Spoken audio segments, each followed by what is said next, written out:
बडीघाट गाउँपालिका वडा नम्बर 2 खरबाङ बजार साँझको बेला अति नै सुन्दर देखिएको छ। यो बडीघाट गाउँपालिकाको वडा नम्बर 2 खरबाङ बजार हो। यो साँझ पखको दृश्य अति नै सुन्दर देखिएको छ। तल्लोपट्टि बडीघाट खोला बगिरहेको छ। बडीघाट खोला र दरम खोलाको दोभानमा यो बजार अवस्थित छ। यो बागलुङ जिल्लामा अवस्थित छ। यो बजार बुटोलदेखि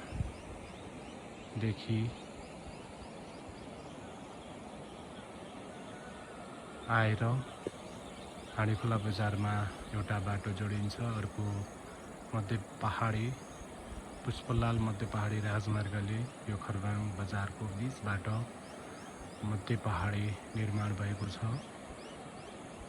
र अहिले खरबाङ बजार निकै सुन्दर देखिएको छ।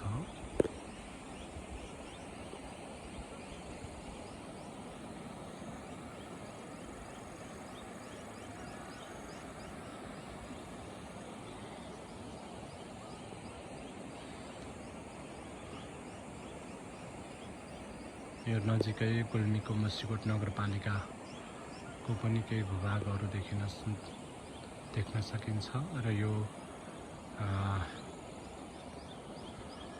निकै सुन्दर छ। यो खरबाङ बजारमा अवस्थित छ। यो खरबाङ बजार हो। यो साँझको बेला अति सुन्दर देखिएको छ।